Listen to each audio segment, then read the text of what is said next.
Okay. Warimo Njenga, I'm told that is on standby to give us an update on what's happening there, even as we wait for the president to take it to the podium to officially start this particular program. If you have got Warimo Njenga, Warimo, if you can hear me, what else can you tell us from Uhuru Gardens?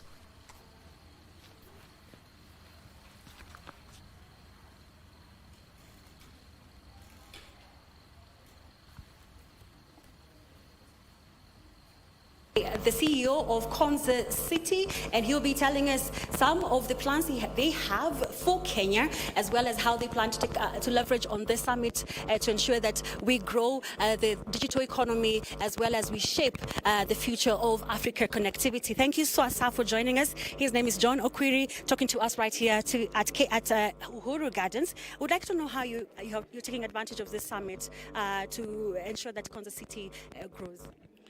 Thank you very much for having me for this interview today.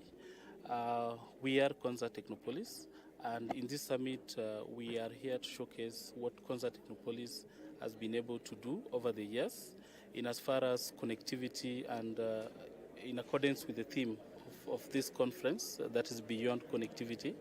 As Africa Silicon Savannah, we've been able to provide the required infrastructure in as far as National Data Center is concerned, which is currently operational, and it is one of a kind data center, meaning that as a Technopolis we are now ready to host the data.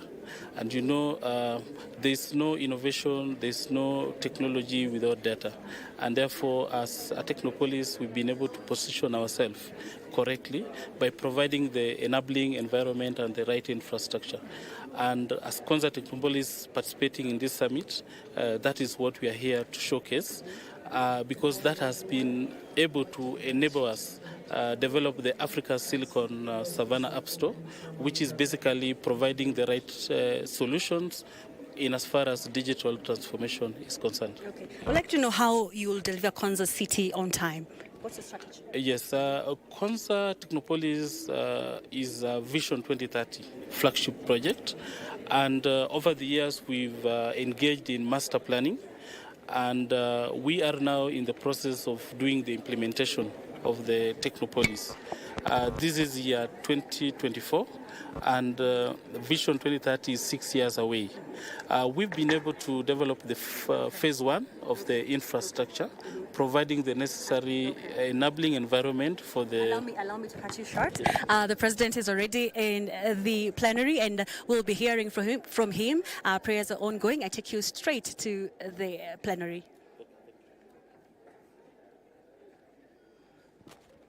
Pray and ask you for your blessings and support, as we will always be grateful to you as our Creator.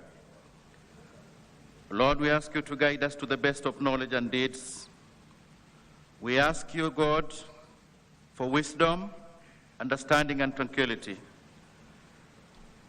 We pray for our President, His Excellency, Dr. Samuel Arap Ruto. We ask you to help him, to guide him, to bless him as he steers us in development. Lord, we pray that you forgive us for our imperfections. We pray that you open the doors of success and goodness and allow us opportunities as a country for better and prosperous generations in development, God. May you fulfill all our needs and prayers, and may our nation prosper in peace and development as a pillars of strength. O Lord, we pray. Amen.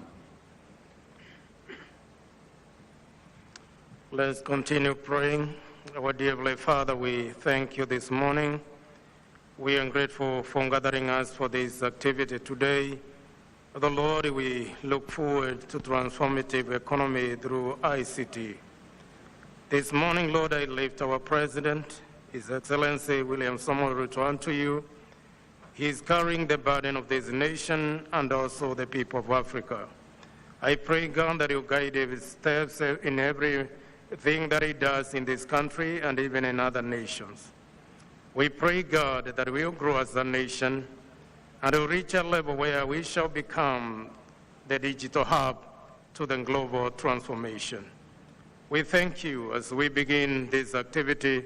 May you begin with us and lead us to the end of it. We pray this in Jesus' name. Amen.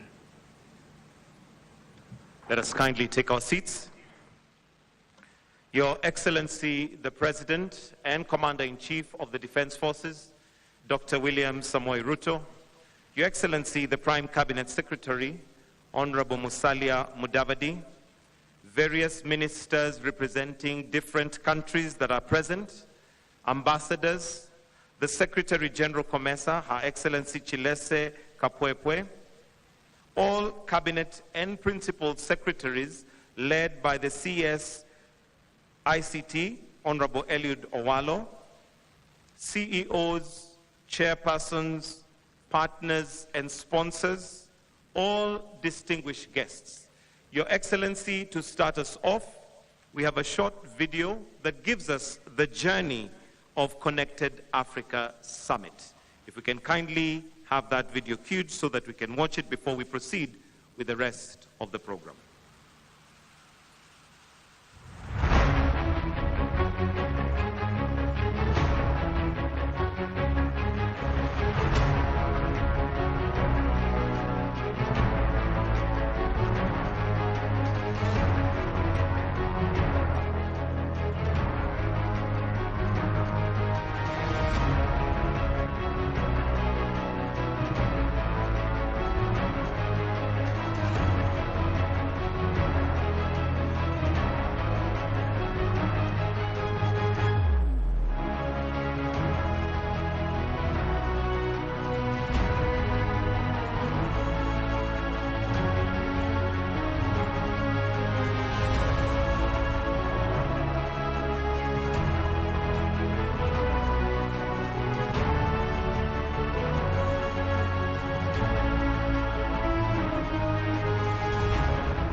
And with that, allow me, Your Excellency, to now invite the Chief Executive Officer, Information, Communication and Technology, Mr. Stanley Kamanguya, to give his welcoming and opening remarks.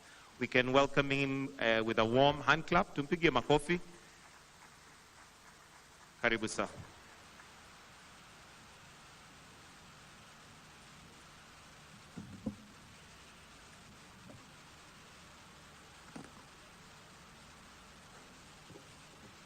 Your Excellency, the President of the Republic of Kenya and the Commander-in-Chief, Dr. William Ruto, Your Excellency, the Prime Cabinet Secretary, Honorable Musalia Mudavadi, all invited guests, Your Excellency, allow me to ride with the protocol that has been established in the interest of time. It is with ultimate respect, Your Excellency, and honor that I extend a very warm welcome to all the esteemed leaders and great minds gathered here today as we unveil this pivotal moment of the Connected Africa Summit 2024. As we convene here today, Your Excellency, under our theme of shaping a future of a connected Africa, unlocking growth beyond connectivity, I urge us to embrace this theme as our guiding star to light us towards a brighter future for Africa, an Africa that stands as a tall leader in the global digital space.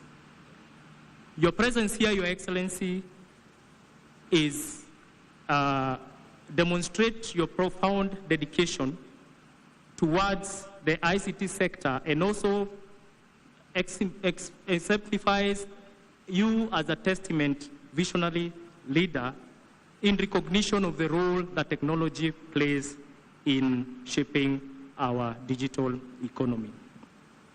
The Connected Summit journey, Your Excellency, has been a long but exciting one. We started in the year 2009 with about 500 delegates, largely drawn from government. The summit has grown over the years to be what it is here today, a continental summit with delegates across Africa and beyond. So someone may ask, why Connected Africa, Your Excellency? Having drawn from the successes of the regional summit, Your Excellency, with your guidance, you challenged us to bring together our colleagues and friends from the continent and global partners for us to come together and deliberate how we can develop the roadmap towards a digital powerhouse. And here we are today, Your Excellency. We thank you for the challenge. Your Excellency, this summit draws a diverse array of participants, including policymakers, development partners, and digital think tanks. We have representation from 49 countries, Your Excellency, 35 African, 10 European countries, 2 from Asia, UAE, and the US. We do have with us here, Your Excellency, 16 ministers, 4 deputy ministers and principal secretaries, 25 ambassadors, representation from the COMESA and the AU, as well as heads of ICT authorities and regulatory bodies. At this juncture, Your Excellency, allow me to quickly recognize my peers from the continent. I will just quickly mention their names and ask them to stand. We have Madam Mama Sato from Sierra Leone. Thank you very much. She's the DG Communication Authority. We have Andrew Nyerenda representing the DG from Malawi. Thank you very much. We have Usu Amadi representing the DG Ghana. Thank you very much. And we have Dr. Dorothy Okello from Communications Commission, Uganda. And finally, Your Excellency, we have Joseph Mayen from Southern Sudan. Your Excellency, this convergence of minds provides us with an exceptional platform to delve into cutting-edge technologies and facilitate robust discussions, which we hope will lead us to some actionable outcomes that will propel us towards a digital Africa. ICT authorities and regulators and similar institutions across the continent will be fundamental in coordinating the implementation of the outcomes of this summit. Together with my peers, Your Excellency, we have then agreed and we aim to form a caucus of authorities responsible for digital connectivity to coordinate this effort and support our respective governments in the achievement of these priorities that will be identified here. As I conclude, Your Excellency, allow me to ask all of us to imagine the old times in our African culture. Imagine the drums of the old times, signaling messages across Africa's vast land. Imagine navigating the fields, guided by the stars. This is our true and unique African culture.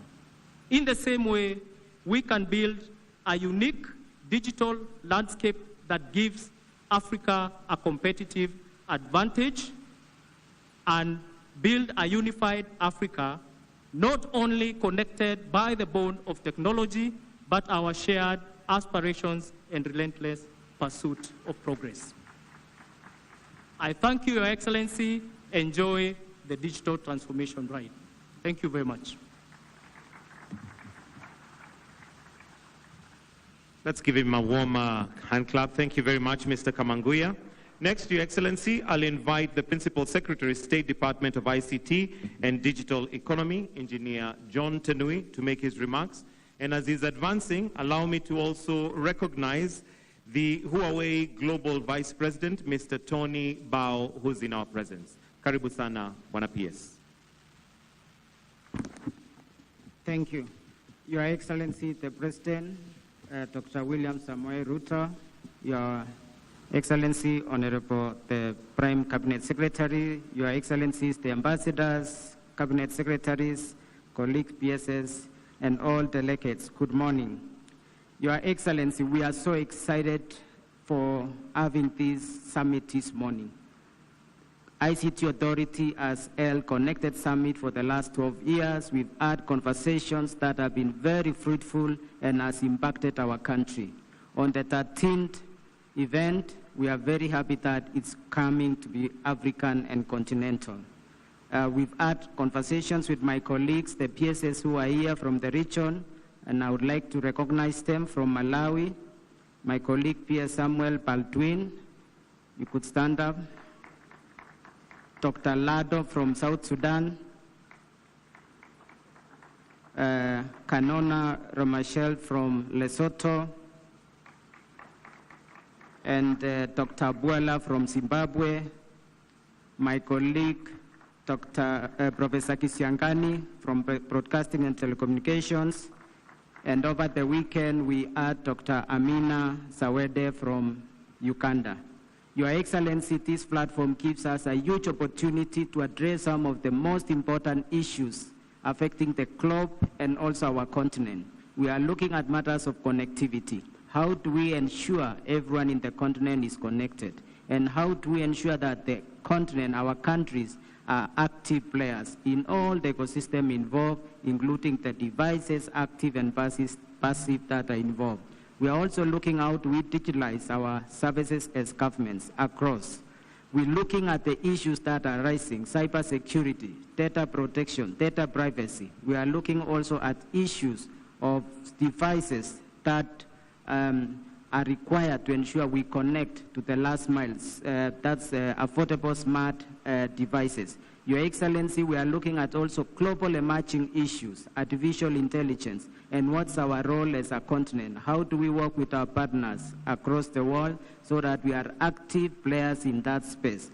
There are also these emerging issues that we've seen during the COVID-19, how it affected global supply chains. How do we position Kenya and the continent and the region as a contributor to the global economic growth by giving diversification of supply chain and also availing our smart talent to be able to be contributors to the global economy.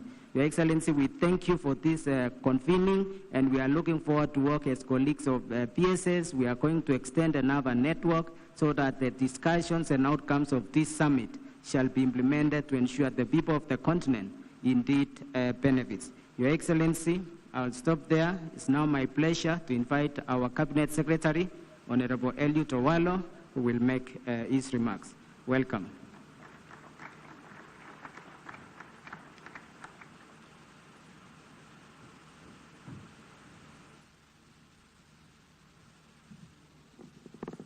His Excellency the President of the Republic of Kenya, the Prime Cabinet Secretary, fellow ICT ministers from other African countries, our partners from the industries, thought leaders who are here. Let me welcome you all to this Connected Africa Summit.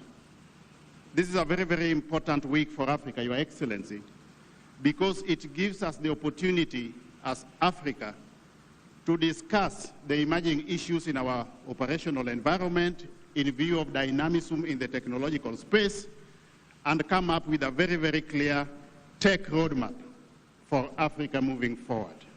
We are dealing with issues of artificial intelligence as to whether or not we need to regulate AI or let AI regulate itself. We are grappling with issues to do with big data, machine learning, issues of cybersecurity. All this require a holistic approach for the continent so that we move in tandem. Similarly, in terms of opportunities, we have got opportunity to enhance the level of digital public infrastructure for Africa. We need to enhance the level of our fiber connectivity, our internet connectivity, so that we have universal access and we have digital inclusivity. Other opportunities that we need to exploit, Your Excellency, include but not limited to the digital jobs that we have within the digital space, opportunities for digital entrepreneurship so that we explore the possibility of Africa being a manufacturer of digital enterprises and equipment such as smart-enabled telephones before we go the full hog to embark on manufacture of computer hardware and software. This is why we are here, Your Excellency. And while doing all this, we need to recognize that everything that we are going to do by way of digital interventions has to be anchored on a sound policy, legal, and regulatory framework.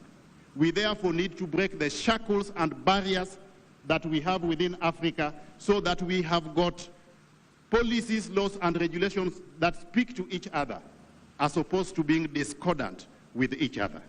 We therefore advise Your Excellency that at the tail end of all this, we will come up with recommendations as to what we need to do as Africa in the global technological space so that we exploit opportunities that are available within our operational environment to position Africa effectively in the digital market by way of comparative advantage.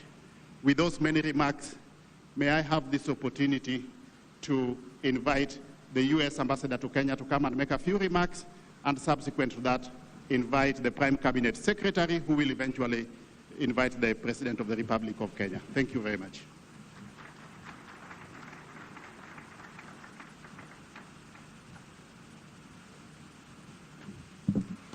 Well, good morning. President Ruto, Prime Cabinet Secretary Mudavadi, heads of state, government ICT officials, private sector leaders, and international organizations. Thank you for inviting me to speak to you this morning. And I am excited to be here for this, I think, very, very important conference. You know this, Africa is a continent full of economic growth potential. And in my view, technology is the key to prosperity as we work together to shape the future of connected Africa. As some of you may know, international diplomacy is a second career for me. I spent most of my professional life in business, including the CEO of two large international companies, eBay and Hewlett-Packard. And one of the most important things I learned in my business career is this: every business is a technology business. As your colleagues here in Kenya know, I have been talking about this ever since I arrived as U.S. Ambassador in August of 2022.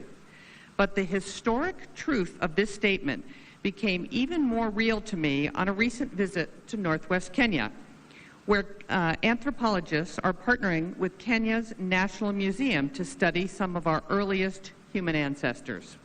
While I was there, one of the scientists handed me a chipped stone tool and told me casually, "You are holding the oldest known example of human technology. 3 million years ago, one of our great-great-great-great-grandparents figured out how to sharpen tools to prepare food. And this stone is the birth of technology." First, the good news is I did not drop the stone. Second, the insight. As I held that stone tool, I realized that humans have been in the technology business since the very beginning, and Africa has been home to human innovation from the start. I am confident that Africa will also be home to important technological innovation in the 21st century. Now, when I say every business is a tech business, it is a reminder that technology innovation isn't just about what is flashy. It's about addressing real problems to help real people, like our ancestors did when they first used technology to create that first hand tool. I became the CEO of eBay in 1998, and our company was at the heart of the first internet boom. There was lots of focus back then on flashy technology, and everyone, including me, thought of eBay first as a tech company. But when we really focused on our mission, we found that we were answering questions that most people didn't consider tech questions. How could we help people buy and sell things efficiently? How could we help people pay for those things safely? And how could we help people ship those things quickly? Our success came because we took business questions and turned them into tech questions. That was simple, and it was revolutionary. I encourage all of you to consider this approach for your economies. Look at what strengths already exist in your countries and ask how technology can solve challenges in those sectors to make you a leader through innovation. Sometimes innovation looks like artificial intelligence and satellites and e-money. Sometimes, though, it looks much different than we expect. However, innovation always includes three elements: solutions-focused, it is specific, and it's sustainable. Being solution-focused is the foundation of shaping the future of a connected Africa. Technology must be purposeful, and I must say that here in Kenya, I have been impressed by the innovation solutions that Kenyans have developed for local problems. Sometimes in partnerships with American companies, but sometimes just from local startups. For example, one of the coolest companies I have visited since arriving in Kenya is a company called Zipline that operates in Kenya, Rwanda, Ghana, Cote d'Ivoire, and Nigeria. Zipline uses drones to deliver life-saving medical products to hard-to-reach areas. The company is based in America, but each African country it enters, it hires and trains a fully local team. This means that it creates a true partnership where engineering and technology solutions are driven from the ground up. Zipline saw a problem in medical distribution, and they used technology to create a solution. Innovating with technology also requires being specific. The solutions must matter to real people and make sense in a local context. The success of African economies depends on solving problems that are very specific to the local context. And at first glance, these problems may not always look like technology issues, but they are. Kenya is actually full of success stories of companies applying technology to aquaculture. I like to joke that we should change the name of aquaculture to fish tech, so that the industry gets more investment attention. But it's not completely a joke. Today, fisheries rely on cutting-edge technologies like GPS, data analytics, and artificial intelligence that have the potential to revolutionize fishing and make Africa the world leader. And it's not just fishing. In the 21st is not just farming, it's ag tech. Medicine is not just medicine, it's med tech. Finance is not just finance, it's fintech. And fashion is not just fashion, it's fashion tech. You get the idea. Whatever your country's specific strengths and challenges are, that's where technology can deliver the most impressive results. Finally, using technology to shape the future of a connected Africa must be sustainable. Technology innovation is not a one-time innovation. It requires constant adaptation that we must maintain over time. Many of you know, over the past few years, we've been sharing a presentation called Why Africa, Why Kenya, that focuses on opportunities for U.S. companies to invest on the continent. As everyone knows, by 2050, 1 in 4 people on Earth and 1 in 3 working-age people will live in Africa. That demographic reality presents an immense opportunity, and taking full advantage of that opportunity means training African workforces so the continent leads in both producing and innovating. There are 2 other reasons that I believe Africa should be on every American CEO's focus list: supply chain diversification and green energy. The war in Ukraine and the COVID-19 pandemic taught us that we all need more diverse supply chains, and Africa can be the solution to this global need, and technology will be the key to that success. But when companies diversify their supply chains, they also must go someplace where there is renewable energy. And this continent has abundant hydro, solar, wind, and geothermal resources, and many of your countries are on the forefront of this sustainable change. For example, Kenya produces more than 93% of its energy from renewable sources. New technologies like artificial intelligence are super power hungry, and Africa is positioned to lead in this important power generation sector in ways that will impact the entire world. These are just some of the keys to shaping the future of a connected Africa. In my 2 years in Kenya, I have seen amazing examples of innovation in action, And I look forward to hearing about those developments across the continent as Africa takes on more leadership in technology in the coming years. Thank you very much.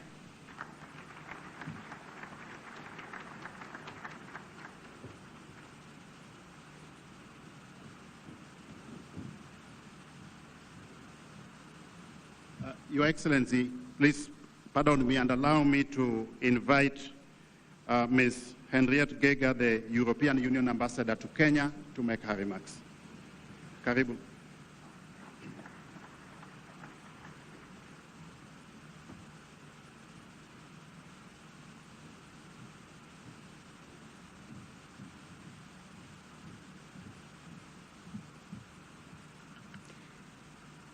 His Excellency President William Samoei Ruto, Prime Cabinet Secretary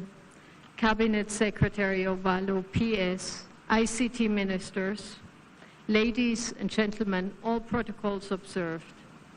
I have the pleasure to represent the European Union and its member states as a Team Europe at this Connected Africa Summit. We are here to harness the transformative power of digitalization for Africa. Impressive progress has been made in Africa, but we want to fully reap the benefits of the fourth industrial revolution, and technological advance is moving at lightning speed. The EU and Africa share a common vision as reaffirmed at the 6th EU-AU Summit, and the European Union strongly supports the creation of the African single market.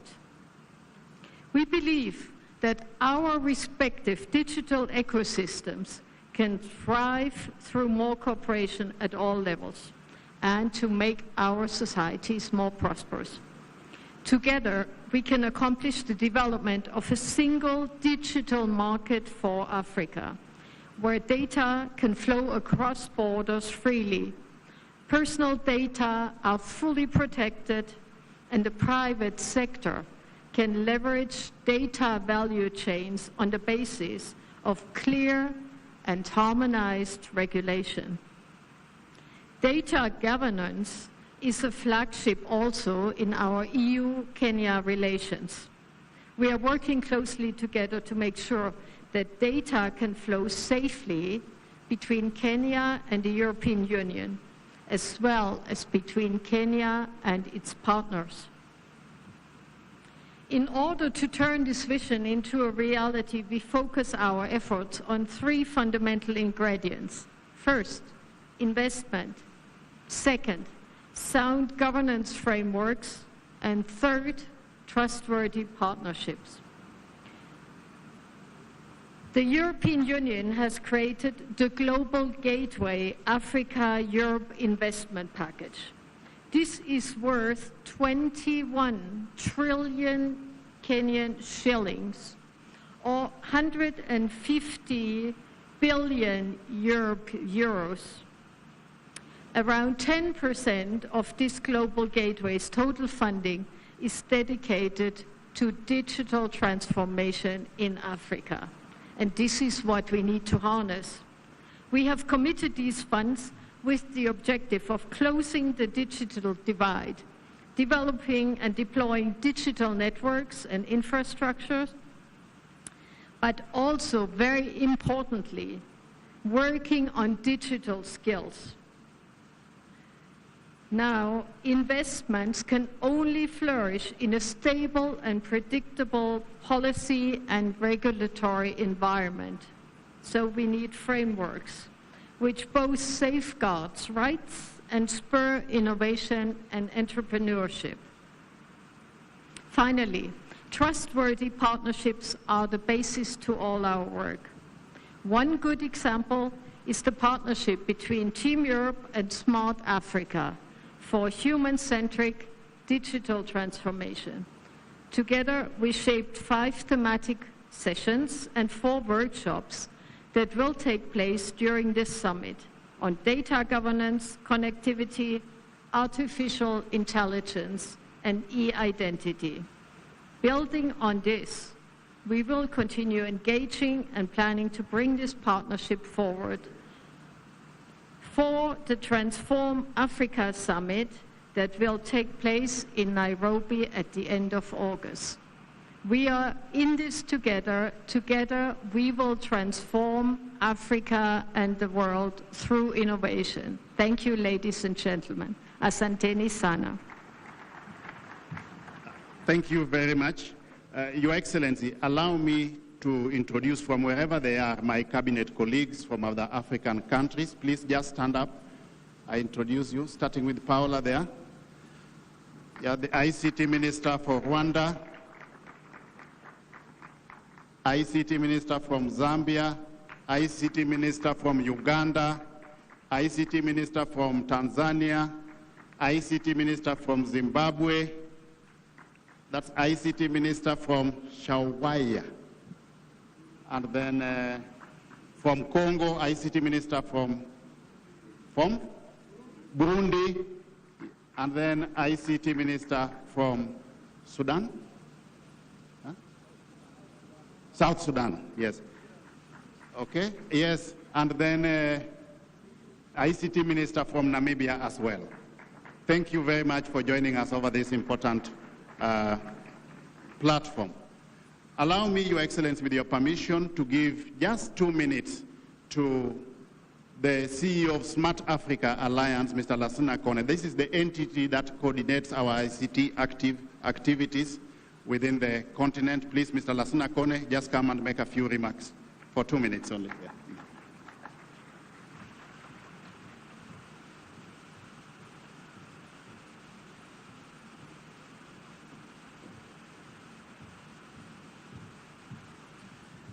Excellency, Mr. President, honorable guests, honorable ministers, country members of Smart Africa, thank you very much for inviting us.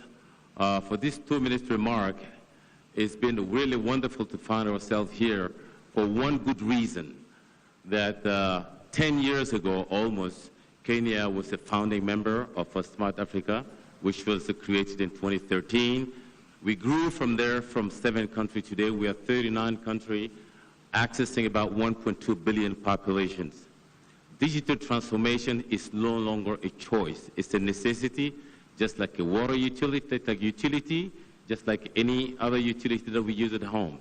So this Connected Africa is an opportunity for all of us to see that a lot of our country members, ICT ministers are here to actually align our visions together. And in fact, the Connected Africa actually teach me one thing. I think this is probably the pilot version of the Transform Africa Summit, which is going to take place on August 28 to 29. I'm inviting all of you to be present to really make this a remarkable event under the leadership of His Excellency, the President of Kenya. Thank you very much. Thank you, Lakuna. Allow me just to recognize the presence of the Member of Parliament for this region. Just stand up, Mr. Felix Oduor. He's the Member of Parliament for this constituency, sub-county. We also have our chair of the ICT Committee of the National Assembly, Mr. John Kiare. He's here with a number of team members of the ICT Committee. Just stand up, members of the ICT Committee of the, we have Honorable Rene Mayaka there, and that is, Joseph from Keses, yeah? And then also allow me, Your Excellency, to recognize the presence of the Secretary General of COMESA, Madame Shilebe Mpundwa Kapwepe. Welcome to Nairobi. With your permission, Your Excellency, it is now my distinguished honor and privilege to invite the Prime Cabinet Secretary to make a few remarks, then subsequent to that, invite you to speak to the audience. Thank you.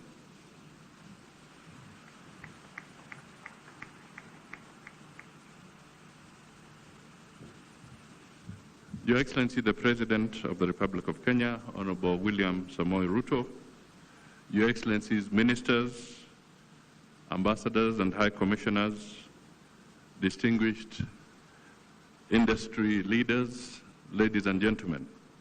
I will be very brief because we are running short, behind schedule a little. So I want to spend just a couple of minutes here and invite His Excellency the President to make his remarks. Your Excellency, this is an interesting but very important conference. A few days ago, in fact last week, you had sent me to Paris to have a conversation on the crisis in Sudan. And while we were there, on the sidelines, we started having a conversation during the light moments, and we got into talking about the Olympics, which are scheduled to be in Paris.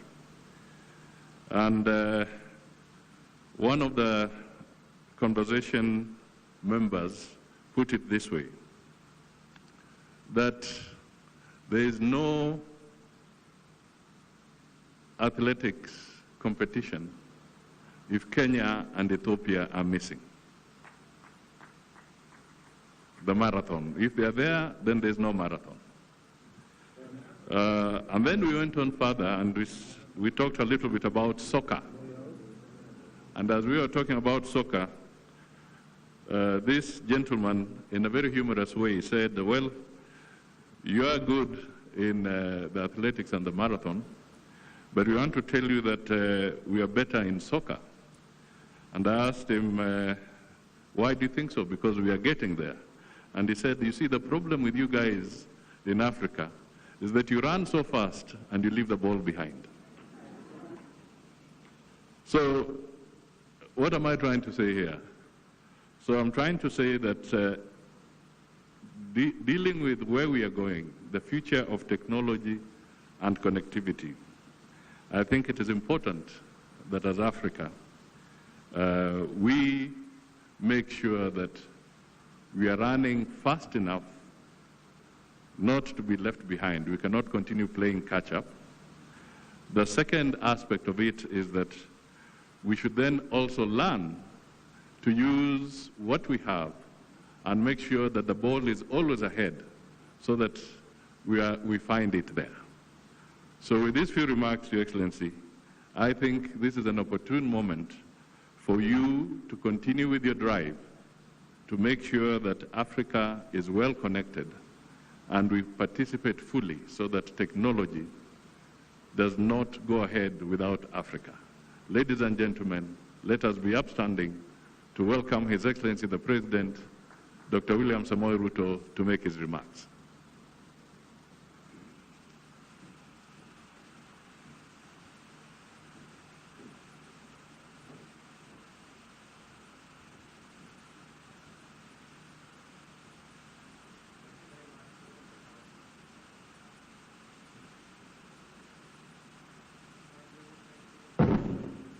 Sorry.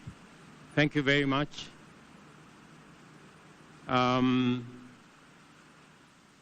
Excellencies, honorable ministers, ladies and gentlemen, good morning. On behalf of the government and people of Kenya, let me welcome all of you that have come to attend this very timely and important conference.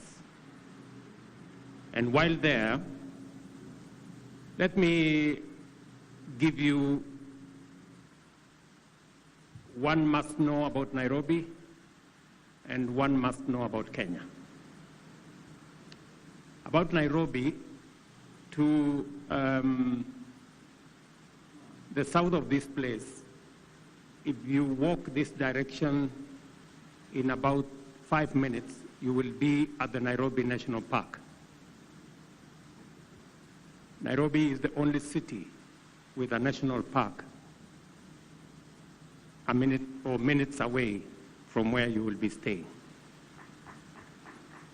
So I will encourage you somewhere in between this conference to find your way to the national park. We have wild animals. I must, however, warn you that sometimes they break off from the fence. So if for any reason you find a lion, please be careful. they are not tamed. I must know about Kenya. When you came to Kenya, I am sure you realize that from wherever you came from, you no longer need a visa to visit Kenya. And it is because the artificial barriers that we have since been brought down by technology. And that's why I am proud and honored to welcome all to the Connected Africa Summit 2024, at which we gather to inaugurate the sunrise of Africa's digital transformation, the spark which will ignite our continent's rapid development in every sector to accelerate Africa's progress in realizing its full economic potential. We are here to mobilize our shared dreams and ambitions, visions and strategies in order to pave pathways to our common future, a future designed and built by Africans for Africa. Today, we come together inspired by the shared vision of a continent whose thriving economy anchors global prosperity, driven by the full participation of every citizen, and where, through the relentless pursuit of innovation, integration, and efficiency, our digital economy becomes the fundamental enabler of the aspirations of over 1 billion Africans. The primary ambition of this summit is that through determined collaboration and innovation, we will lay a sustained foundation of connectivity and empower the people of Africa to achieve the UN Sustainable Development Goals as well as the AU's Agenda 2063. We have quite some time and we have some way to go in order to be ready for the digital economy and the future of work. Africa's internet penetration rate is 36%, which translates to 470 million users in a continent of 1.4 billion people. Current projections indicate that at the current pace of development, this number will increase by an additional 300 million people by 2030. Our continent is connected to the global internet through 19 undersea cables, which is comparatively modest compared to other continents. For example, Europe and Asia are connected by a significantly higher number of cable landings, leading to a greater broadband accessibility with profound impacts in terms of the strong positive relationship between digital connectivity and economic prosperity. Nevertheless, we must all be concerned by the fact that our rate of connectivity is poorer than the existing potential. Despite these connections, fixed broadband penetration in Africa is only about 5%, which leaves us far behind other regions of the globe. This has great critical implications for our ambition for both connectivity and economic transformation through the digital economy. The reason is that even an increase of only 10% of our broadband connectivity can lead to a 1.4% GDP growth in our continent. Additionally, our low rate of connectivity also presents other challenges. For instance, Africa's current average broadband speed stands at 8.1 megabytes per second, and at 5% of the monthly gross national income per capita, data costs represent a significant expense and places connectivity beyond the reach of most, especially those who are vulnerable. These statistics must serve as an urgent call to action and motivate us to radically enhance Africa's digital infrastructure and unleash the immense economic and innovative potential of our young people in a vibrant continent. Ladies and gentlemen, our vision for the future is bold, clearly urgent, and feasible. Under the African Continental Free Trade Area framework, we aim to harness Pan-African integration in order to expand our collective GDP from US dollars 1.7 trillion to US dollars 2.5 trillion by 2030. This ambition must be complemented by a strong commitment to bridge the huge digital divide which undermines our continent's growth prospects. Today, 300 million people across Africa live more than 50 kilometers away from an active fiber optic connection, a yawning physical gap that denies them access to internet and separates them from all the possibilities that the digital economy presents. Globally, Africa's digital infrastructure coverage, access, and quality lag behind our other regions. Yet, it does not have to be this way, because the most transformative interventions are just but a few decisions away.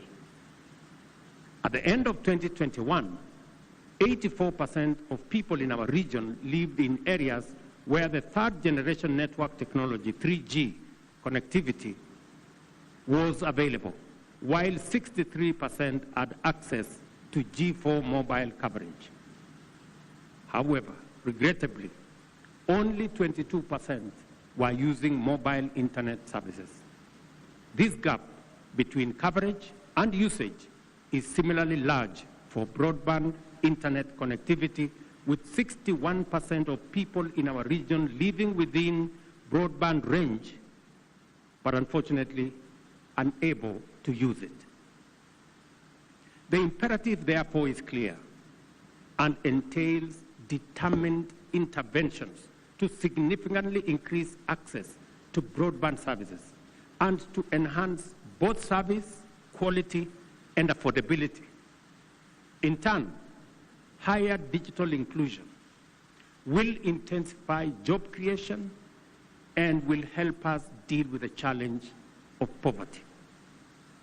Beyond infrastructure, a thriving digital economy requires the presence of a sizable and highly skilled digital workforce to build on advances in digital technology and to drive innovation and productivity, thereby creating a dynamic ecosystem which ushers enterprises into the digital economy and enables them to scale up successfully.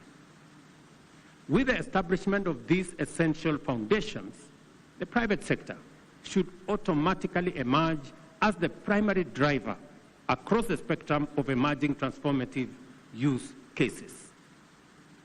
I am in full agreement with everyone here that at the heart of our digital transformation are our young talents, brilliant minds who are actively contributing to the growth of the global technology sector, marking out Africa as an indispensable hub of technological innovation.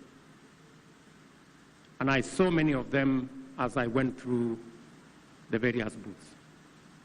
Driven by bold creativity and an indomitable entrepreneurial spirit, African youth are pioneering advances in fintech, agri-tech, renewable energy, and digital services. They are a generation which has been socialized to internalize technology as a basic need and way of life that is essential not only for economic growth, but also as a vital tool for solving the most pressing challenges of our time, including improving access to basic services like education, healthcare, and for facilitating sustainable resource management. I speak about young people in Kenya because I see the tremendous potential that exists. The youth are our fundamental constituency, both as the principal builders and beneficiaries of a digitally enabled society where every African can thrive. This understanding is underlined by the theme of this summit, which provides us with a platform to amplify and accelerate the contributions of the youth through and throughout our continent. It is clear, therefore, that closing the digital divide is a priority in terms of enhancing connectivity, expanding the contribution of ICT sector to Africa's GDP, and driving overall GDP growth across all sectors. Africa's digital economy has immense potential, which is projected to reach US $700 billion by 2050. This growth and projections in there is informed by a number of key positive factors, beginning with unfolding demographic dynamics. Briefly, our youth population, the youngest globally, is motivated and prepared to drive the digital economy, foster innovation, and entrench new technologies. As a country, we have made the very conscious decision that technology is going to inform the way we transform our country. We set out in the last 1.5 years to put all government services on a digital platform. I am very happy that we are 80% on the way, making sure that every government service is available on the digital platform. And speaking about technology, it is amazing how technology can revolutionize and fast-track our progress. And speaking about technology and what it can do to bring down barriers, in many of my country visits, I visited one Tibet, 400 kilometers from Nairobi. And I will give you an example about what internet connectivity, technology, and the youth, the connection, the power of that connection, what it can do for the transformation of our continent. I went to a Tibet in Kaiboi, in Nandi County, 400 kilometers away from Nairobi. And I met this young man, Brian. And Brian gave us his story, and he was sitting in front of a computer. And he said, after many things, that he takes 2 hours every day to work on his computer because he has digital skills and has been connected to a digital job. Brian, now in Nandi County, works for an AI company in Germany. Mind you, Brian is a village boy. He has never come to Nairobi, the capital city of Kenya. He doesn't have a passport. But he not only works for a company in Germany, he works for a company, an AI company, which the government of Kenya today does not even have a clear policy on AI. Meaning, Brian is ahead of the government of Kenya. And that is what the power of technology can do.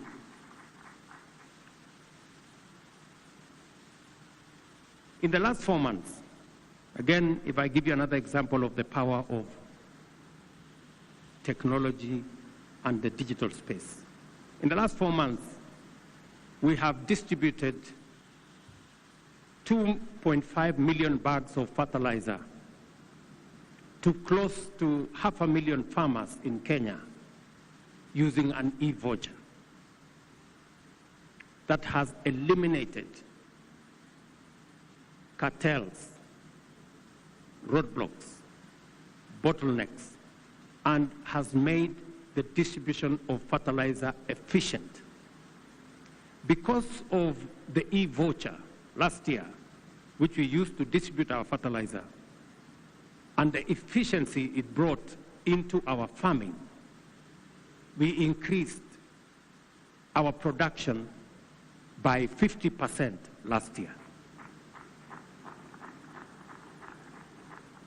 Let me give you another example. I went to Embu, and that is why I was asking about Embu. And women in the market, because we have a Wi-Fi, a free Wi-Fi in the market, were talking about the efficiency of their business because they can now connect to their suppliers because the internet is available, it is stable, and it is free. That is how e-commerce can expand because of internet connectivity, because of technology. Let me also say how technology can expand our industrialization. Today in Kenya, we have a company that manufactures fiber. Today in Kenya, we have a company that assembles smartphones. Today in Kenya, we have a company that is beginning to put together technology gadgets, including computers. So there is an all array from creating jobs to enhancing commerce to powering industrialization. The second critical factor is the potential growth on account of increased digital penetration and an enhanced pace of infrastructure development. With over 160 million Africans gaining broadband access between 2019 and 2022, a 119% increase in internet users between 2016 and 2021, we have laid a solid foundation for the digital economy's expansion and built significant momentum for transformative economic growth. Consequently, we are poised to achieve exponential progress with further investments in expansion. And I'm very happy that we have many actors in our midst today so that they can work with us to unlock the huge potential that this space presents. Thirdly, the rise of the African fintech innovation can no longer be ignored. Our fintech sector is now firmly at the forefront of global innovation, with its product transforming economic activities by facilitating inclusive service delivery, as well as interventions like mobile payments, thereby significantly advancing digital inclusion. I cannot forget to mention that huge positive role that international solidarity and regional support have also greatly contributed to the strength of the projected growth of Africa's digital economy. The World Bank's US $2.8 billion investment in digital development projects, for example, enables African countries to surmount challenges in developing digital infrastructure and drive sustainable growth of safe, inclusive digital economies. And I say this in the context that next Monday, here in Nairobi, we will be having a conversation as leaders from Africa with the World Bank on the next IDA or International Development Association replenishment program, because we are pushing the resource envelope on resources that have concessional funding to make sure that we can power our own development as Africans. For a long time, this conversation was done without us. For the first time, we are going to sit around the table, agree with our development partners, work with multilateral development banks, to agree on Africa's priorities, what makes sense to us. And that conversation next Monday here in Nairobi, involving African heads of state, the World Bank, and other actors, is an important conversation, realizing that it is as important to disburse as it is to disburse to the right priorities. More partnerships like this are essential for our digital and economic inclusion agenda, and besides, they are sound investments whose dividends will endure for generations to come. I wish to emphasize to the global community, and especially financial institutions and private sector investors, that betting on Africa's future now is the best investment decision with unprecedented immediate and long-term benefits. I wish somebody was listening to me. Any serious investor who does not have his focus in the African continent has some correction to make. In addition, we have developed our policy and regulatory frameworks into fundamental enablers of Africa's digital transformation through effective collaboration. That is why I'm very happy to have ministers in this meeting, because the biggest threat to Africa's progress is the fragmentation of our economy. And that is why we are effectively assembling ourselves into a coherent, cohesive, one market under the Africa Continental Free Trade Area. And the more we have functions like this, where we collaborate, where we bring our ideas together and synergize, the better it is for all of us collectively. As a consequence, harmonized ICT sector policies instituted both under the ACFTA and the Africa Union's Agenda 2063 play a crucial role in fostering cross-border coordination and investment, facilitating aggressive growth across all countries in all sectors.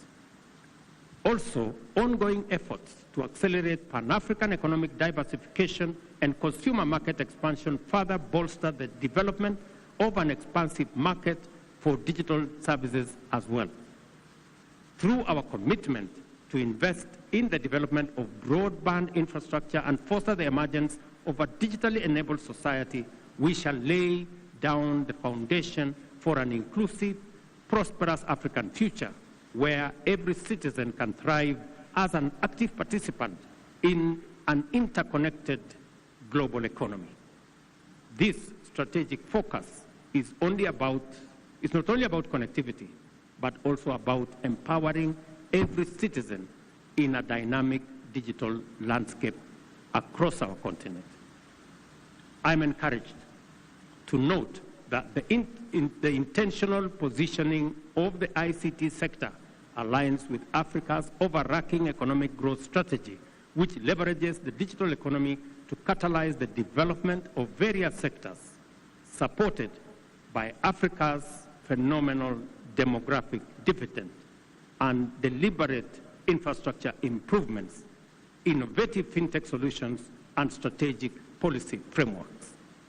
The ICT sector is intended to drive Africa's transition into a global leader in the digital economic space.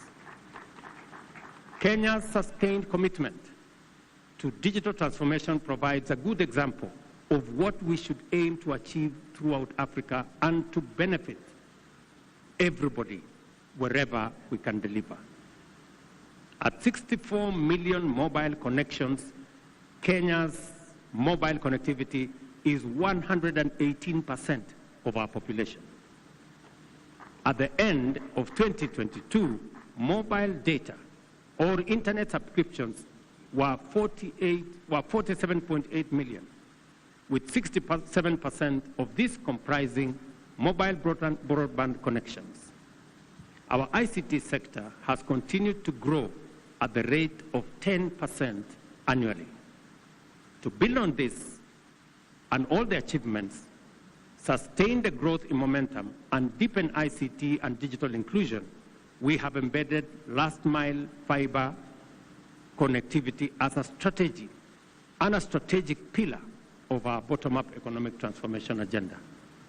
Under this vision, our goal is to connect 100,000 institutions and markets and significantly increase fixed broadband access from 1.2 million to 8 million out of the 12 million households between 2022 and 2030. Furthermore, we have commenced the process of reviewing our building codes to ensure all new buildings are fiber optic ready. These initiatives underscore Kenya's dedication to deliver sustainable, universal digital access. We are implementing the National Citizen Digital Skills Program, a transformative initiative to bolster digital ICT inclusion in remote parts of our country. Through the DigiTrack program, for example, we have committed to provide 40 hours of digital skills and innovation training free of charge to citizens across the country, delivered through mobile units. An impressive outcome of this initiative is that over 35% of people who have completed training went on to start new businesses, and 70% have since passed their digital skills onwards to other citizens. This is the impact of a simple intervention in terms of empowering young people, and it affirms the promise of a collaborative approach and the power of partnership in achieving ambitious goals. As we enhance our digital connectivity infrastructure, we are deliberate about fostering a robust environment for e-commerce. The objective is to broaden market access for Kenyan entrepreneurs and also integrate them into the global digital economy. Our ICT sector continues to expand on account of emerging technologies as well as our increasing sophistication in the digital economy.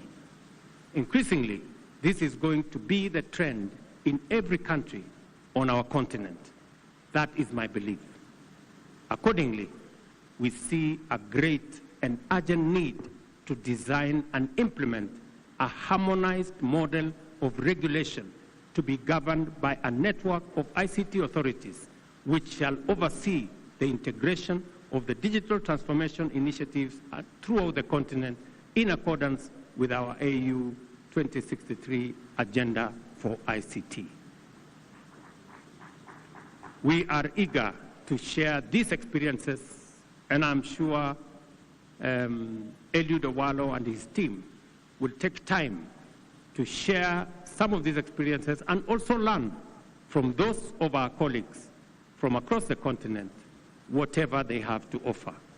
It is by sharing knowledge and experiences, pooling resources, harmonizing strategies, aligning investments, and working as partners that we shall rise together.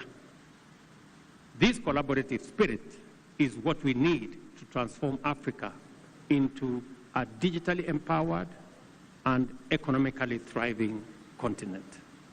It is also the reason we are gathered here as this inaugural Connected Africa Summit mobilizes all of us together with our esteemed global partners to collaborate with ambition and transcend our challenges, enabling Africa to rise towards its destiny. The expected outcomes of this summit, therefore, are not mere objectives, but concrete, impactful commitments and milestones on our journey towards innovative leadership and strategic global alliances that will expand our infrastructure, secure our digital spaces, and democratize access to technology, ensuring every African is included in our digital revolution. Everyone present here today recognizes the singular opportunity we have to unite our continent, inspire collaboration and innovation, and transform the ICT ecosystem, connectivity infrastructure, and our digital economy. The time has come for us to mobilize our collective visions, align our skills, focus our aspirations, and unite our energies in pursuit of Africa's digital intentions, economic transformation, and inclusive growth. Ladies and gentlemen, the Connected Africa Summit at this point is officially opened, and I thank you. Thank you, Your Excellency, for that wonderful speech. Another round of applause for His Excellency, please. Your Excellency, with your permission, if I may request, we just take a few photos before we wind up. And I'll start by inviting all ministers present, both from Kenya and from other countries. If we can just come to the stage so that we can take these photos. We'll take advantage of the stairs. So perhaps, Your Excellency, we can take just right there. All ministers from other countries and Kenya as well, if we may just come and take advantage of these stairs. Some of us can join His Excellency there. The overspill can come to the top.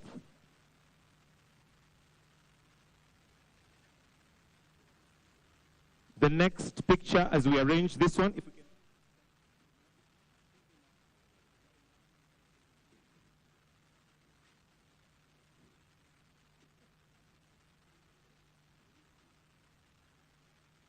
Let's take our seats, please. Those of us in the crowd, let's take our seats, please.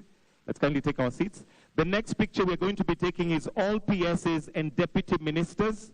All PSs and deputy ministers, if we can make our way to the side of the front so that we'll save on time.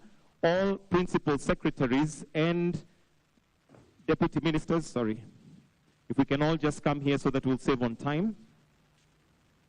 All principal secretaries and deputy ministers. If we can all exit to your right, please, as we have the PSs now join in for a picture. PSs, kindly.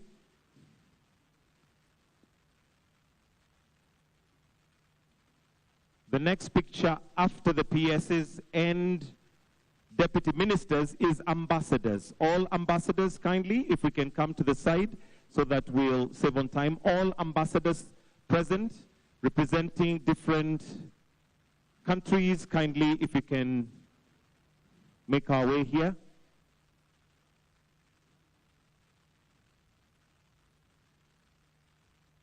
Thank you. So, ambassadors, kindly, we can join His Excellency.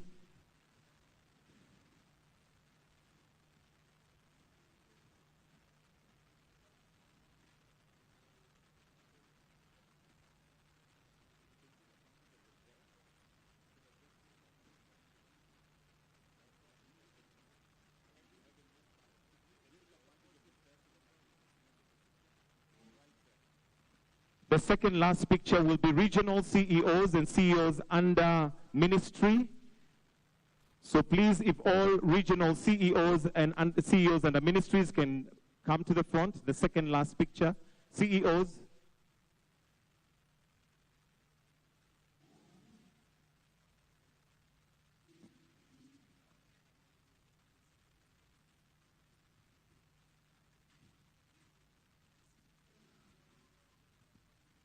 We're currently taking regional CEOs and CEOs under ministry as the second last picture.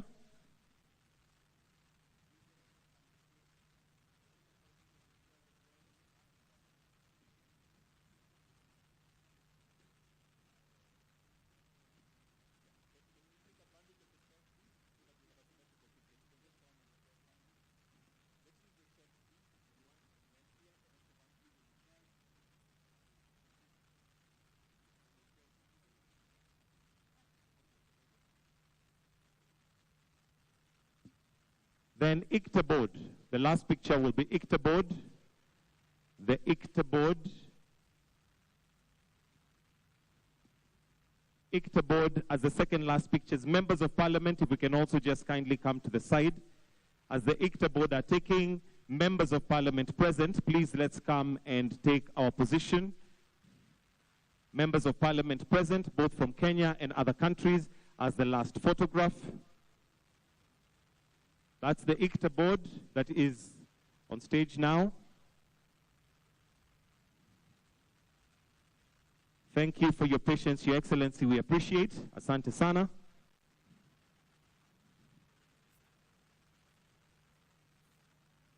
Thank you. And the last picture, members of parliament.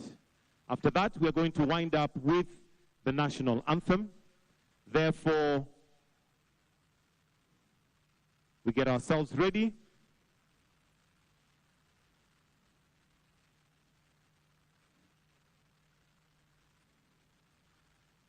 Thank you, Your Excellency. We'll request Your Excellency remain where you are while the rest of us recess, as we now are going to wind up with the national anthem. Let us all be upstanding wherever we are as we wind up with a prayer, which is the national anthem.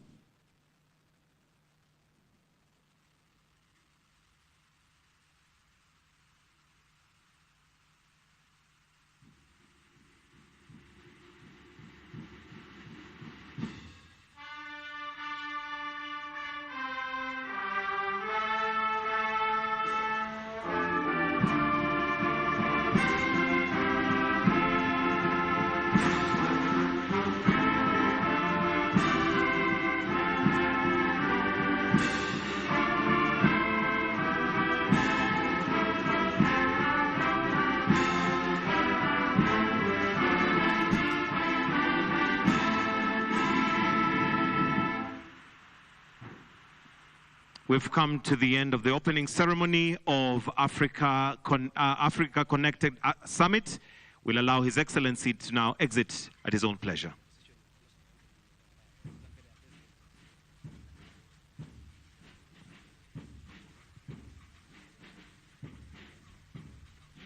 William Ruto there talking to us about how we can connect Africa and how we can unlock growth beyond Africa connectivity. They are telling us about a digital transformation agenda, how we can accelerate it in Africa and how we should not be left behind when it comes to embracing digital technologies. And as he has said, Africa is indeed experiencing a digital revolution with increased internet penetration. And he has rightly put it there that we need to harness the potential of the digital economy. And to add input onto that, we are joined by one of the dignitaries right here, or rather the exhibitors right here, to talk to us about what their role they are playing in the innovation in this country. And he'll be telling us about the various areas that they are looking at, and also the Virtual Academy that was launched recently, and which is in line with the Open University that was recently launched at Konza City rather. And he'll be telling us more about that and many more. Joining us right here is George Masila. If you can come join me here. We would like to know mostly what you do as the Kenya Innovation Agency in terms of ensuring that we innovate, and also in terms of training our young people. Thank you so much. My name is George Masila from the Kenya National Innovation Agency. We are an agency that is mandated to manage the national innovation system with the name of creating jobs and wealth. So we do so many things, but one of the things that we do very keenly is building capacity for innovation. And how we build capacity for innovation is by training innovators as individuals, and also training institutions, those that are in government and those that are outside government. So one way we do this is through a program we call the Kenya Innovation Academy. We recently launched the Kenya Innovation Academy on Thursday last week, and this is a virtual product. It's a virtual academy. We're in the space where we're talking about achieving things virtually. So the Kenya Innovation Academy is a virtual product that integrates both e-learning and physical delivery of classes, where we have individual innovators trained on issues to do with protection of the intellectual property. We also train individual innovators on how they can take up their ideas, those that have ideas and those that have innovations from research outputs. So basically the process of commercialization, from taking these ideas and research outputs from the lab or from the brain to the market and making real cash. So basically this is Pesa Mfukoni in the usage of innovation. So that's one way. We are also in the business of training government institutions so that they can uptake innovation, diffuse it into service delivery, and ensure that they no longer do things the traditional way.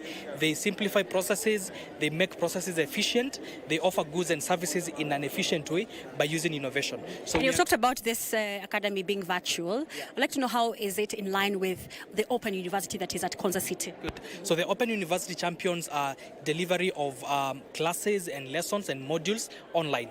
So we have developed an online system which is accessible at academy.innovationagency.go.ke, or even simply academy.kenya.go.ke. So when you go to academy.kenya.go.ke, you'll be able to see a full class. You'll be able to see the different courses that have been listed, from those that are active to those that are oncoming. So that is exactly what other people like the Open University of Kenya are doing at Konza. They're basically integrating both online learning and physical delivery of lessons. We are also keen on monitoring progress, but not just progress, but seeing what are the results coming out of it. So as an innovation agency, we've developed mechanisms to ensure that when we train an institution, for example, on setting up a technology transfer office or setting up a commercialization strategy, we also do follow-ups, just like schools do follow-ups with children, to ensure that they are actually implementing what has been trained. And the same case with the individual trainees. Yes. Okay. Earlier on, you did talk about protecting ideas, intellectual property. I'd like to know how you are guiding innovators to protect their ideas and also their innovation. Good. So, we have something we call a patent. We also have something called a copyright. So patents could be scientific, they could be out of research, and so forth. Copyrights could be out of musical products, they could be out of artistic products. So what happens is we sensitize innovators in institutions of higher learning. We sensitize innovators in the informal sector. Those are the Wanjikus and the Johns of Nairobi and elsewhere. And we tell them that when you come up with a product, do not go ahead to commercialize it before protecting it. Protecting it gives you the exclusive rights to own that particular product or that particular service. That means when you go to the market, all the money, all the revenue you are able to generate will go directly to you. So one way we are trying to ensure that we bridge the gap between people losing money and people coming up with innovations is training them on the need and the benefits of protecting your intellectual property or your copyright. Yes. Okay, the Virtual Academy that you launched recently, what has been the uptake in terms of the number of youths or students coming to join the Virtual Academy? Amazing, great. So I will even give you what we did before we even launched. We did a pilot where we trained over 1,800 Kenyans, mainly from institutions of higher learning and research centers. We've trained them on different elements of innovation. We've also been able to train over 90 institutions so far, even before we did our official launch. So currently, after making the big launch through a program we are doing with the Commonwealth Secretariat, where we are offering a course for youth on artificial intelligence, that is AI, we've been able to see 152 people already sign up and begin taking courses. The last figures we had in terms of traffic, people coming to the website, is that the moment we launched was at 10,562, around there. So that basically gives you an impression that people are really proactive when it comes to taking up online courses, and especially when it comes to do with matters innovation, because in innovation there is real money. People can commercialize. Big corporations in the world are owned by innovators. Yes. So it's good for the Kenyans out there to also leverage on their ideas and ensure that they can make money out of it. Absolutely. We ask all Kenyans, those that have ideas in the informal sector, all those that have research outputs that they have conducted in the labs, we urge them to, number one, protect the ideas or the patents or the intellectual property if there is something that can be patented. If there is something that can be copyrighted, let them go to the copyright board, Kekobo, and copyright, and now move into the commercialization stage, come up with a very serious business plan, a very serious go-to-market strategy, a very serious business model, and make sure that the product has been packaged in a way that it can be presented to the market. And from there, slowly by slowly, you'll begin earning some revenue. It will take time before you break even, but eventually you will commercialize. Thank you so much. Thank you. Well, that has been George Masila, who is from the Kenya Innovation Agency, talking to us about the various, on how you can commercialize your idea and also how you can be able to join the Virtual Academy so that you can be able to train yourself as well as many others out there in terms of protecting and also ensuring that you're able to participate in the digital space? Well, we'll be talking to various exhibitors right here at Uhuru Gardens. We have many exhibitors, over 500 exhibitors right here at Uhuru Gardens, talking to us, showcasing their digital technologies as well as the innovation that is ongoing in the country. As you very well know, most African countries have adopted a digital strategy alongside legislation which can be able to address also cybersecurity and data protection as well as innovation, as you've hardly heard from the Kenya National Innovation Agency. Now, we'll be talking to various innovators right here, and that is just one of them, and we'll be looking at how also we can harness the energy of the youth population. Remember, Africa demographic profile is characterized by a young and a vibrant population. Now, how do we leverage on this young and vibrant population to ensure that we unlock the potential of the continent's technological potential? Those are the areas that we'll be looking at, and the president was very keen on talking about various digital technologies such as AI. We talked about machine learning. He talked about Internet of Things and all other digital technologies that have been taken up here in the country. Now, we'll be looking at some of the reforms that will be needed as African countries, as we look at the investments that is also needed in terms of accelerating a dynamic and inclusive digital economy. Remember, the theme of this year's Connected Africa Summit is all about the future of a connected Africa. We are talking about unlocking the growth beyond connectivity, and also talking about harnessing the potential of the digital economy. That's the conversation right now we are having, and we'll be here till evening and for the next 3-4 days as we look at the Africa's digital agenda, and also some of the achievements that we have made as African countries and also as Kenya. Remember, Vision 2030 is not far away. We are in 2024. Remember, we have 6 more years to achieve Vision 2030, and digital agenda is one of the conversation that we have to achieve. We have to talk about and ensure that we achieve by 2030 rather. And this has been ongoing right here at Uhuru Gardens, and I'm joined by my colleague right here, Trevor Ngendo, and he'll be telling us a little bit about what he has heard from the president as well. Trevor, if you can join me right here. You've heard from the president talking about a little bit about digital transformation, how we can be able to grow as one in Africa. I'd like to hear from you what your thoughts are as we talk about digital transformation. All right, thank you so much, Nemo. Of course, you've heard from the president himself trying to mobilize the country when it comes to AI. Of course, there are some of these things that we've been waiting really a lot to hear on policy and regulations. You know, it's said that in Africa we have the legal frameworks. For example, we have legal frameworks that limit us to incorporate technology in our working day to day. You've seen the government of Kenya doing paperless government, right? We're going digital as well.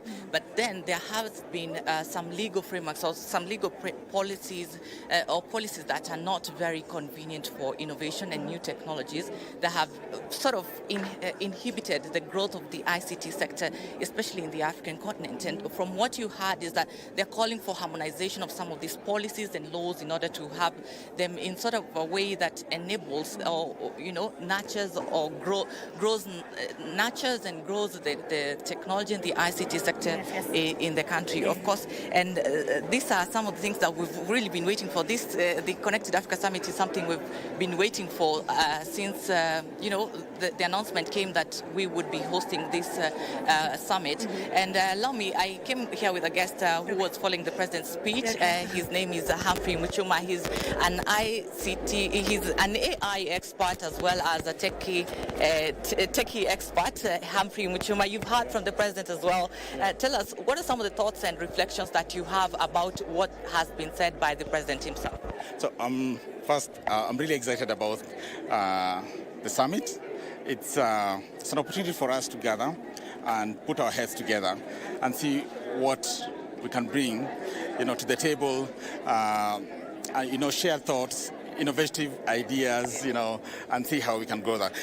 About the president's speech and thoughts, I'm happy and excited that he's touching in areas about innovations, partnerships, going out, sending infrastructure, sending these internet, Wi-Fi to the rural areas.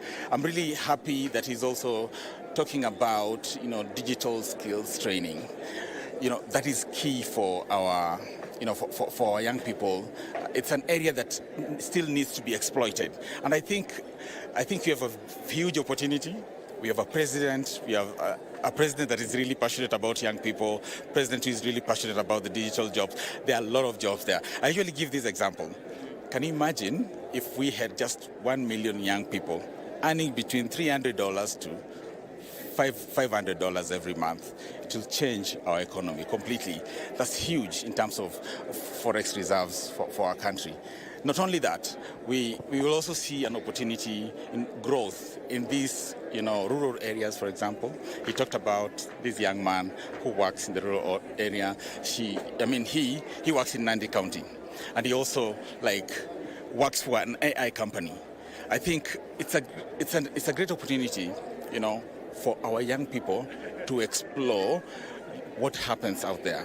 It's a great opportunity for our young people to explore the global standards.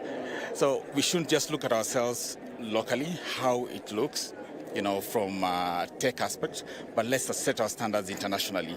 So for me, I'm really excited about the area, of taking technology to the rural areas, taking this infrastructure, empowering young people in those areas. They don't have to come to the city.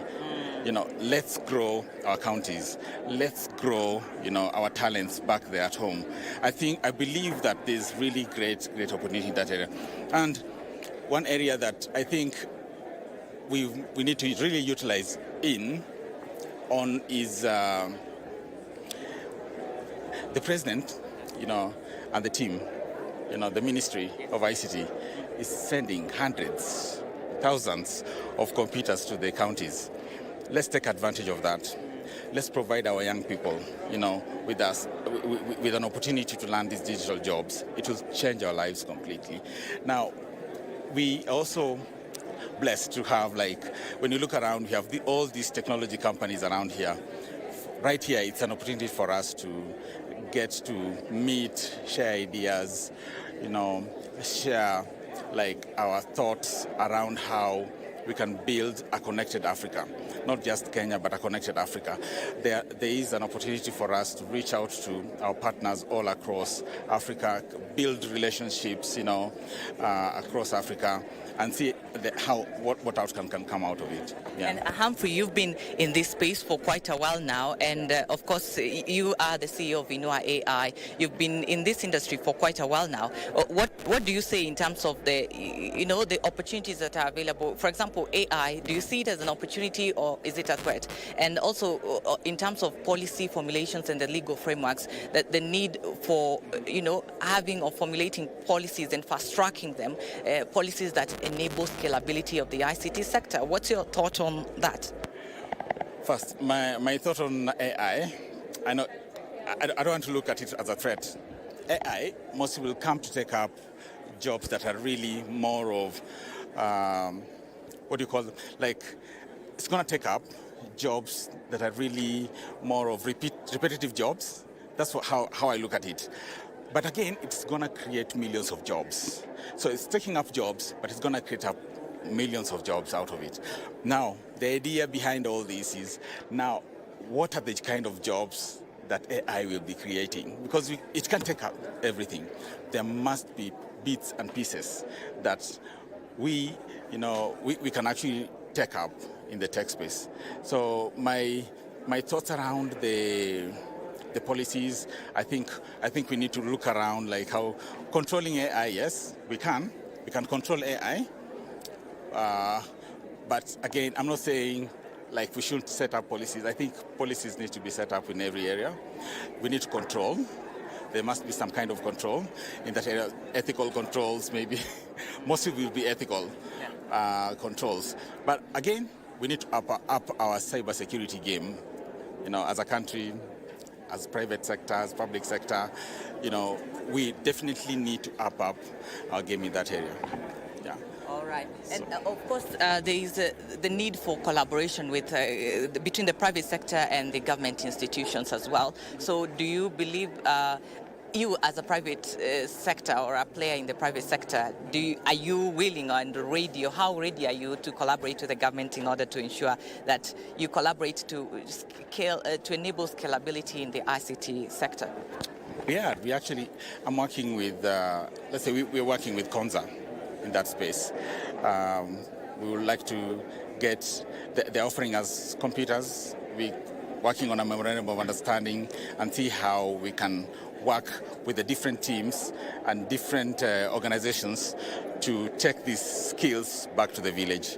Yeah, I think that is how I feel like I'll really like participate. I like to offer opportunities to young people in the digital space for them to get jobs, build their entrepreneurial skills, explore opportunities as consultants as well. Yeah. Yes. All right. Thank you very much, Humphrey Mchuma. It's really always a pleasure to have you with us.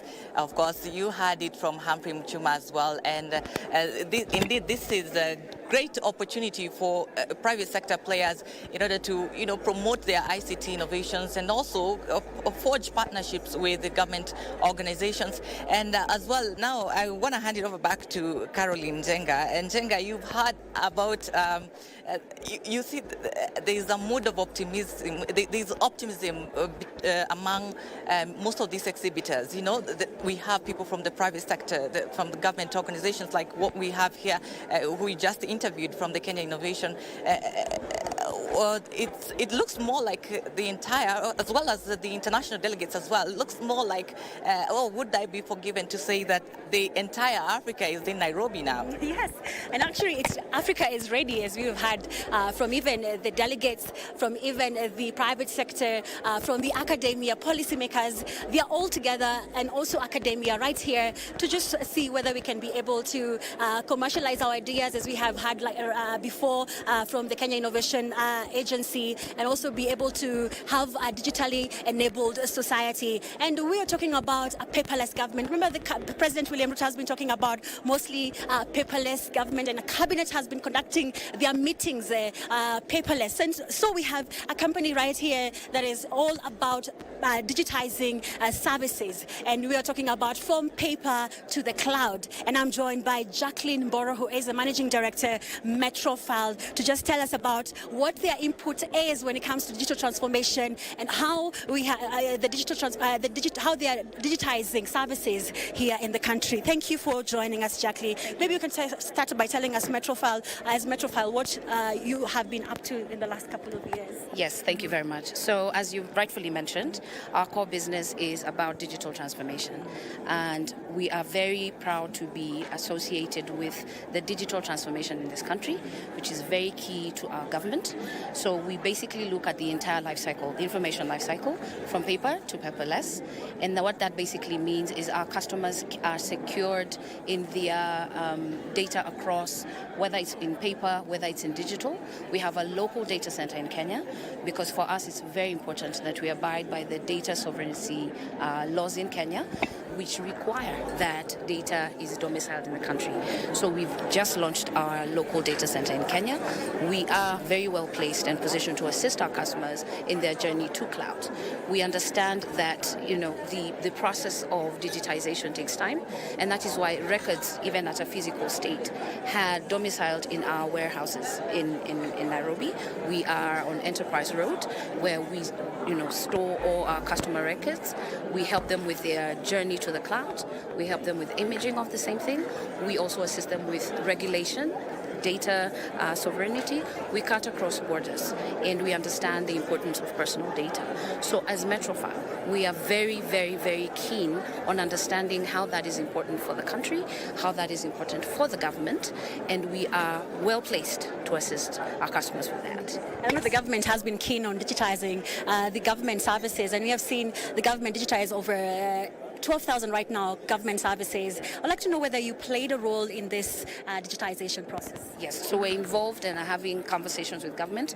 We have very many sectors within government. We have county government as well, and we have the different ministries. So what we found is there's been a very heavy presence around paper, where we have, a lot of physical data that's, domiciled in different areas in the country, in counties, in referral hospitals, in schools. And what we've done is to start to have the conversations to say, look, we can assist with the filing of some of that work. We can help with the archival of the records from a physical space and into a cloud space, right? And creating backup of the same thing. So it's really critical in terms of risk that we're securing that data. So the conversations are ongoing, to your point. We're certainly having conversations with the counties. We're certainly having conversations with the ministries to just help them journey to cloud, and show them the parameters around cybersecurity, because that's also core to our business, and helping them in storing that data. Yes. Okay. What other areas are you looking at maybe in the near future as Metrofile? So we are very core to cybersecurity. As I mentioned, we are locally now in Kenya from a data center perspective. That means personal data is domiciled within the country and not outside of the country, right? So cybersecurity is also very key for us, because we really need to make sure that our customers are secure and they are protected. So when I talk about the information lifecycle management with Oracle, we look at all facets: governance, compliance, security, storage, backup, archival, whether it's in physical state, again as I mentioned, or in the cloud state. So cybersecurity is very big for us, as you can see. It's quite a focus for us in this summit.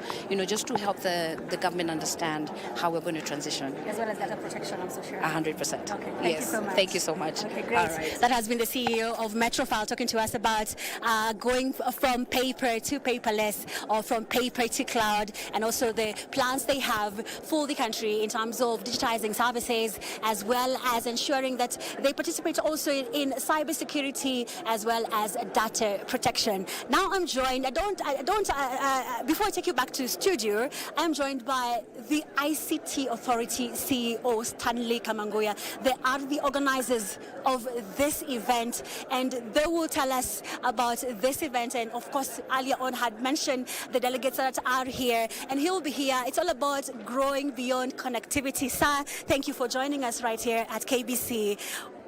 Growing beyond connectivity is a theme of this year's Connected Africa. I know this is big for you as the organizers of this event. What does this mean for this country? Thank you very much.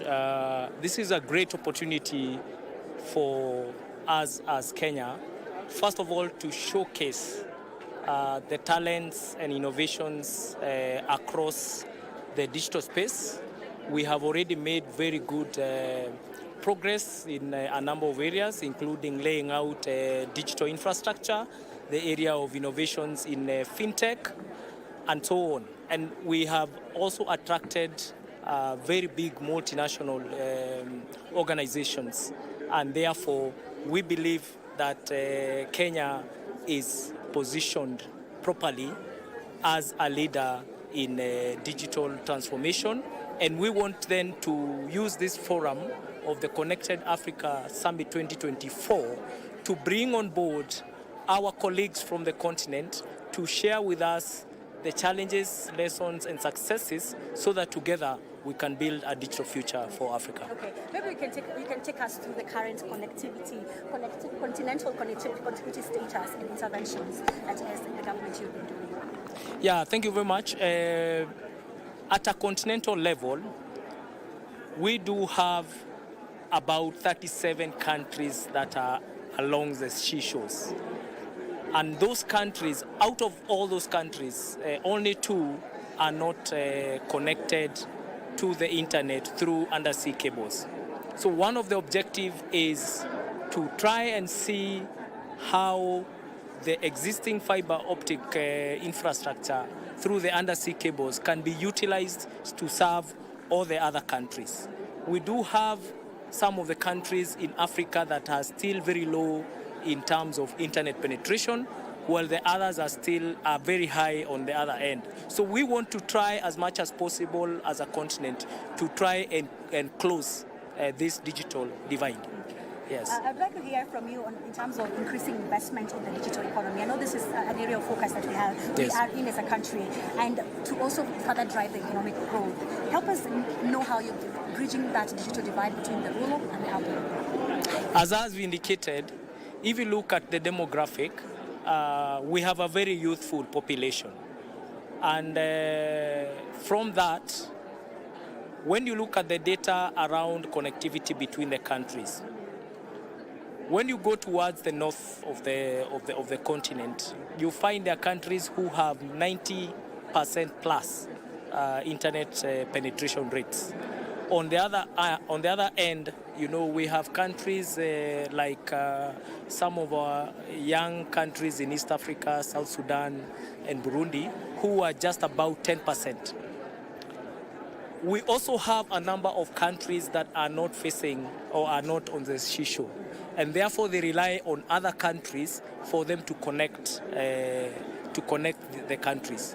So through this summit, one of the issues we want to address is how we can leverage the networks along the borders to open up and collapse the borders to enhance free movement of internet, which we believe is going to power digital trade for Africa. We're looking at connectivity as the basic infrastructure that we require to propel the rest of the digital initiatives.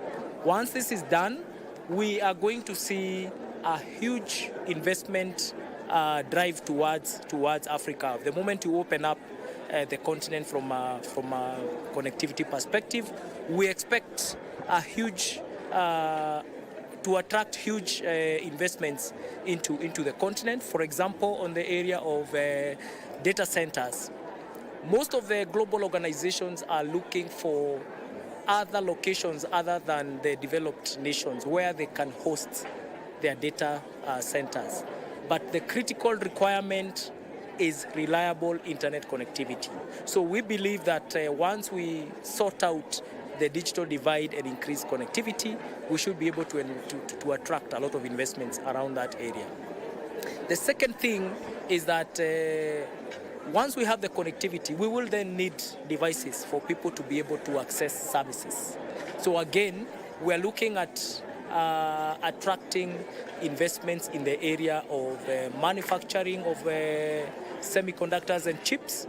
We are looking at how we can also leverage the e-waste discussions so that we can establish a circular economy that feeds, you know, at the end of the life cycle of the devices, they can be utilized. And we believe that Africa can take advantage of the natural resources that are there, you know, to drive manufacturing of semiconductors and chips for the region.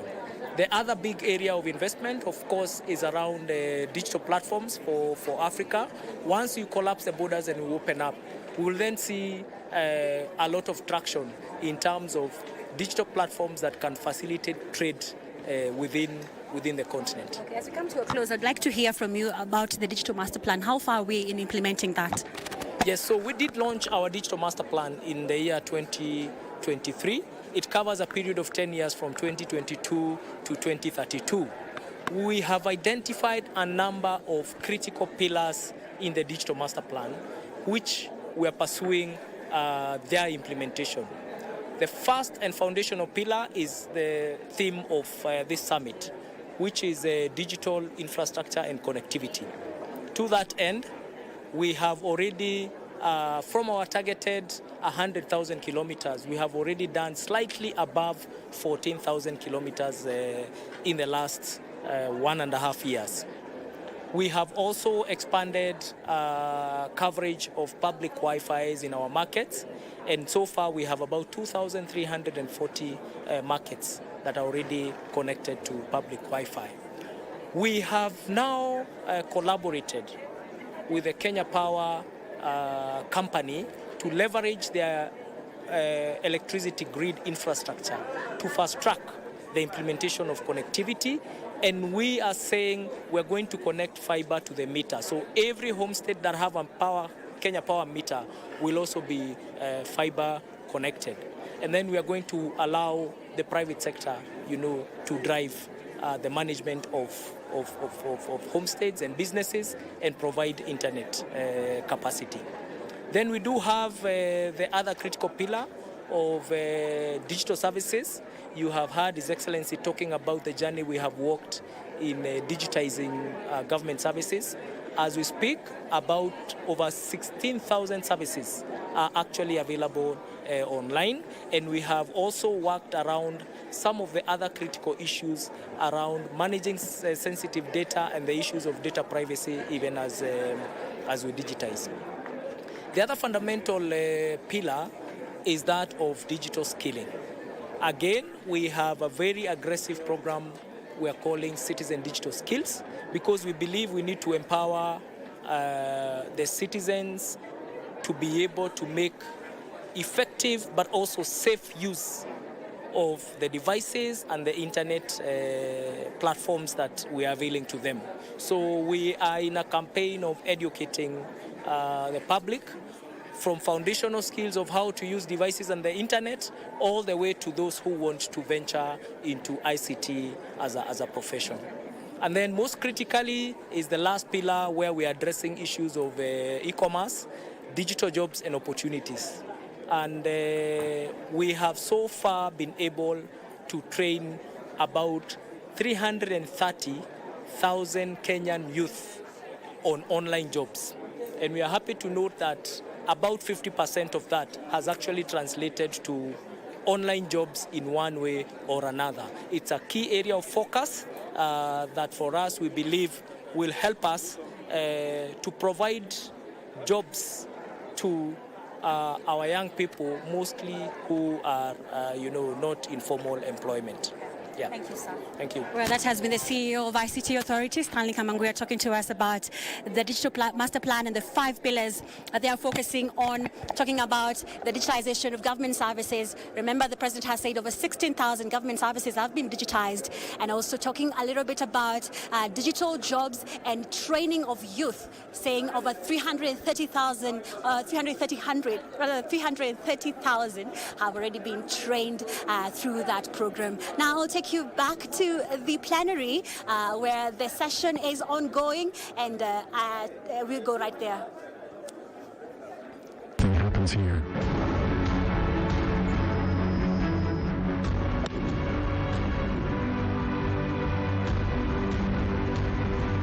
Come and let's explore transformative initiatives shaping the digital destiny of Africa. Visit www.connected.go.ke and register now.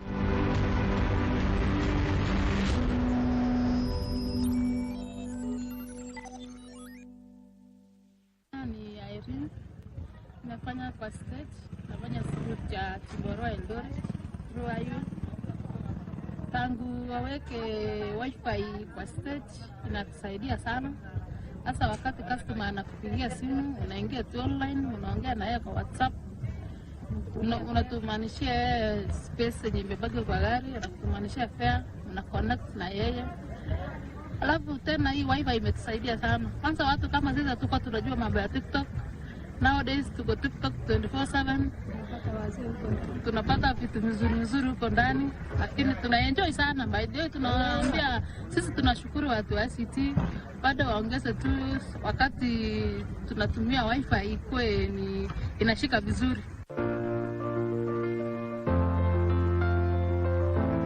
Let me take this opportunity to welcome all delegates to the Connected Africa Summit 2024 that will be held in Nairobi from the 21st to 25th of April. This is an opportunity for us to think together as an African family with respect to development in the ICT sector. It presents us with an opportunity to scan the operational environment, analyze the emerging issues with respect to policy, legal and regulatory issues, and of course developments in the technological space, so that we can be proactive with a view to remaining relevant. Please join us at the summit. Let's think together and come up with a proactive plan of action so that we position ourselves effectively in the operational environment. Welcome to Nairobi this April 2024. Please take part in the Connected Africa 2024. It is an opportunity like no other. All the big players will be here. All the global tech companies will be here. All the thought leaders in Africa will be here. To register for this Connected Africa 2024, go to www.connected.go.ke.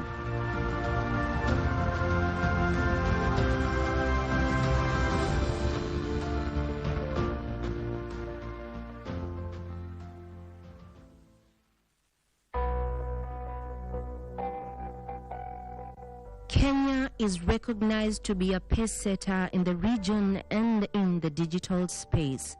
The country has an ambitious plan to onboard 80% of government services online for the Kenyan citizen to have efficient access to government services.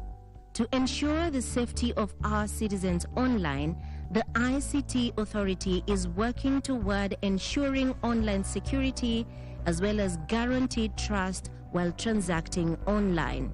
We bring you digital signatures and certificates by the ICT Authority.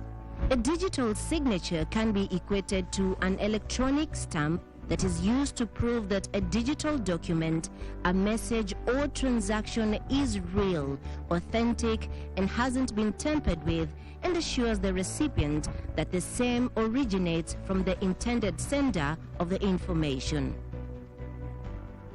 The authenticity of documents is ensured as they are time-stamped with a verifiable digital trail that shows who signed it and when.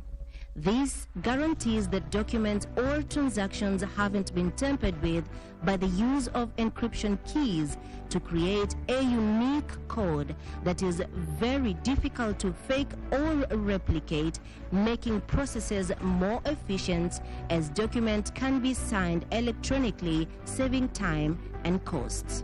This guarantees that documents or transactions haven't been tampered with by use of encryption keys to create a unique code that is very difficult to fake or replicate, making processes more efficient as documents can be signed electronically, saving time and costs. It is envisaged that the NPKI will revolutionize various sectors in Kenya and will enable citizens and businesses to also benefit from using digital signatures.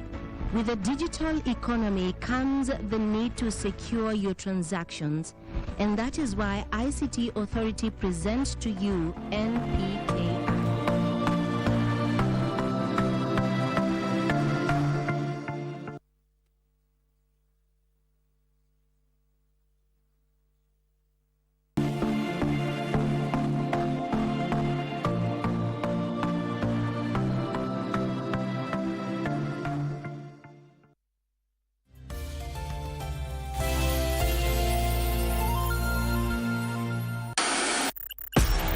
On KBC Channel 1, we are a TV station like no other.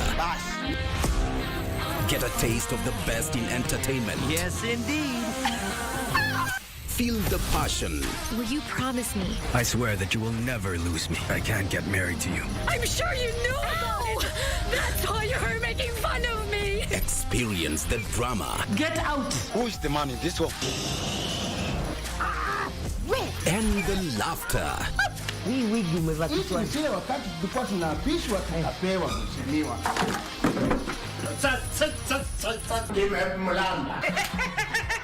Move to the beat.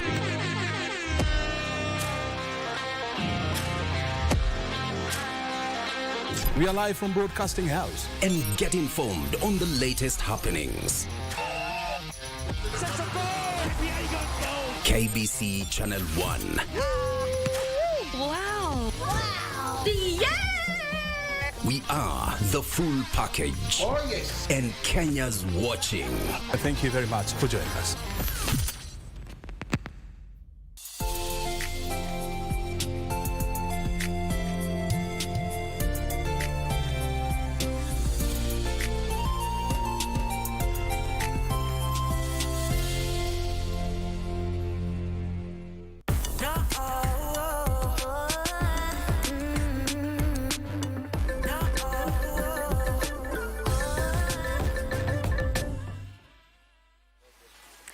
The way we behave towards all other forms of life on this planet is crucial for our own survival.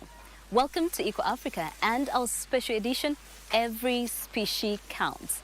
By the way, this also means us humans. I am Sandra Kahomza Twinovidio, right here in Kampala, Uganda. And I'm Chris Alems in Nigeria. What many of us do not understand is that everything in nature is connected with everything else. Every plant, every animal plays its role in the great ecosystem of Earth. What does that mean? Let me explain. Try to imagine life on Earth as a tower of building blocks, and each block is a species of animals, plants, fungi, bacteria, or other living thing.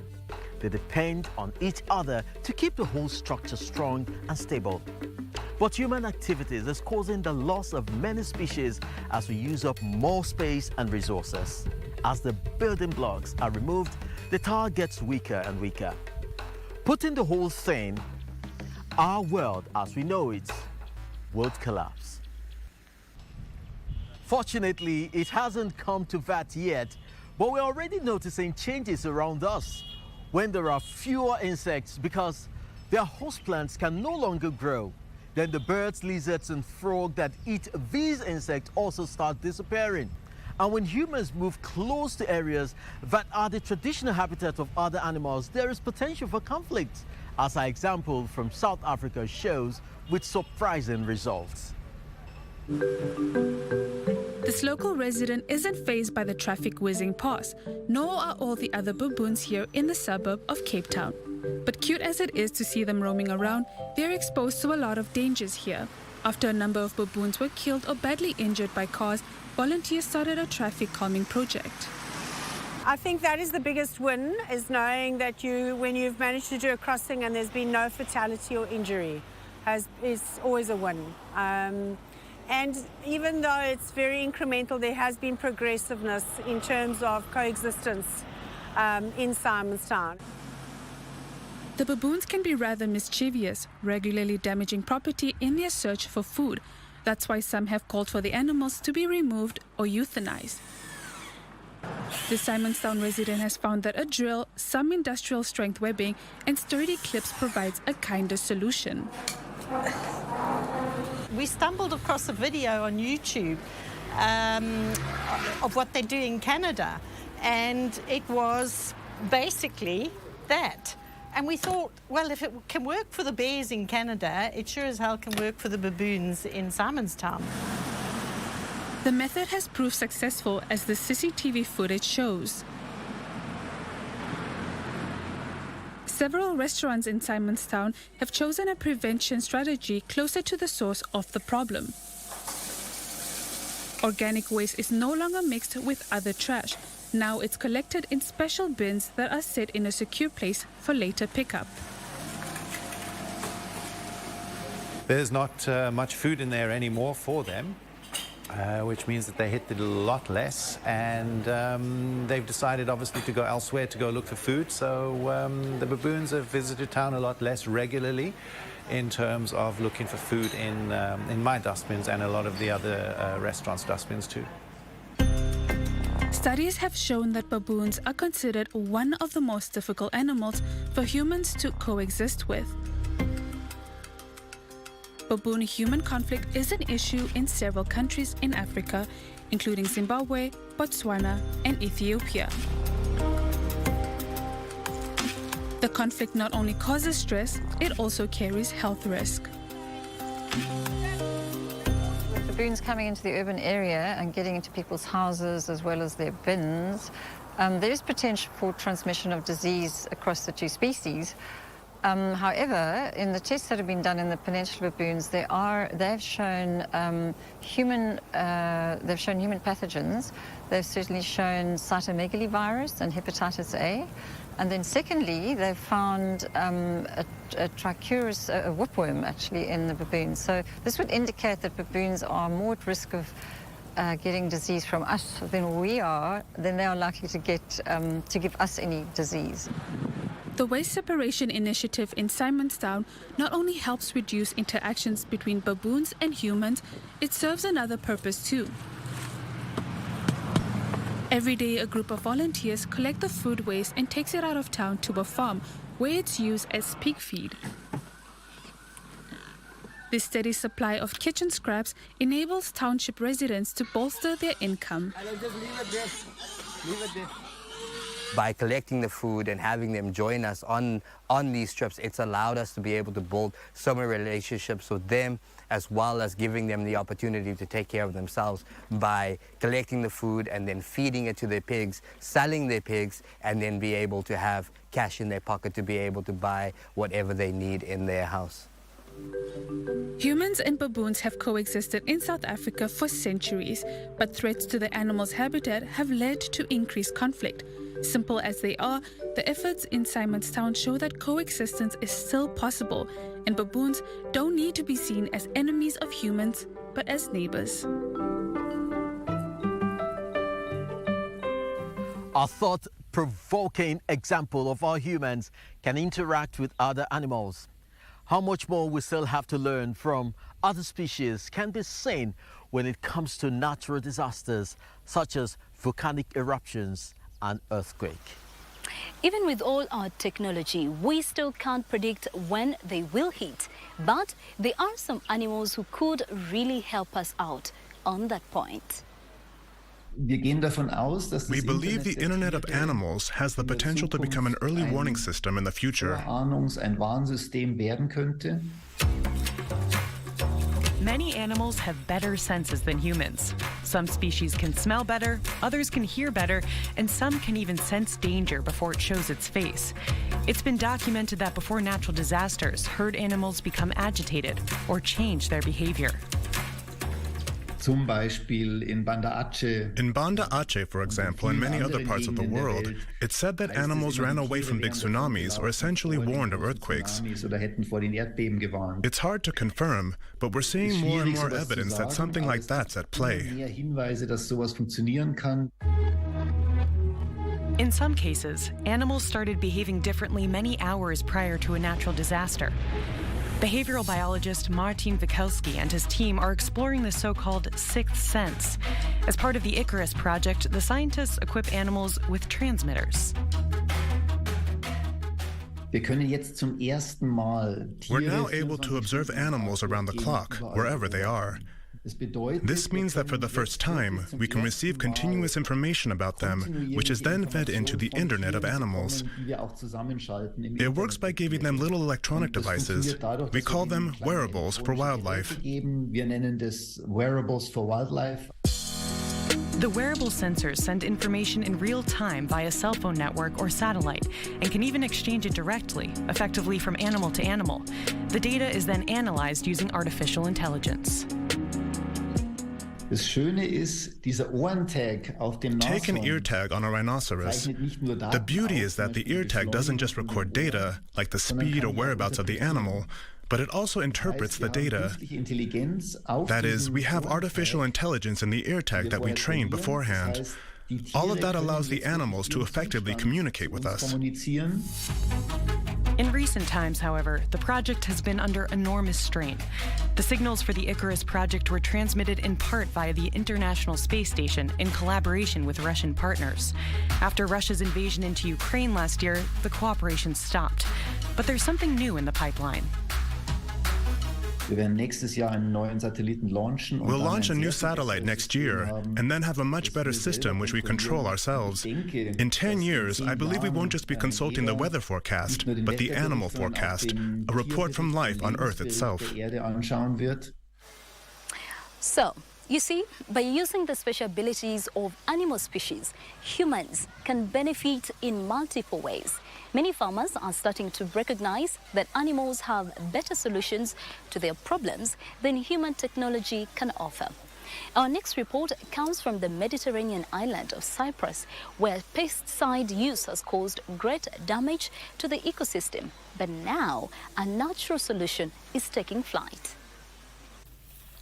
In an abandoned village, this 4-month-old owl is getting prepped and ready for work. With a tag clipped to its limbs, officials here can monitor the bird's movements and compile important information for a unique project. Its task is simple: to hunt rodents and help save thousands of acres of farmland. is part of an initiative to organically control pests in Cyprus's Green Line area. The Green Line, or the buffer zone, is the demilitarized zone about 180 kilometers long, dividing the Republic of Cyprus and the self-declared Turkish Republic of Northern Cyprus due to an old conflict. It's made up of abandoned villages and overgrown farms, and a part of it is monitored by a United Nations peacekeeping mission. There are grain farms still being cultivated here, but farmers face a major problem. The buffer zone is an area that not much human activity is being going on for decades. It's an area with, in some parts of it, is lots of rodent problem. And because it's mostly agricultural area, I think it's an area that it's an ideal project for a barn owl to be a nesting box scheme to be placed. The Barn Owl project is an 8-year-old initiative to get more farmers to stop using dangerous pesticides that degrade the soil and leak into our drinking water.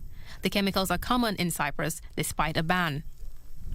Unfortunately, in Cyprus, pesticides banned in Europe and by local legislation seep through the buffer zone and are used by many farmers to control rodents.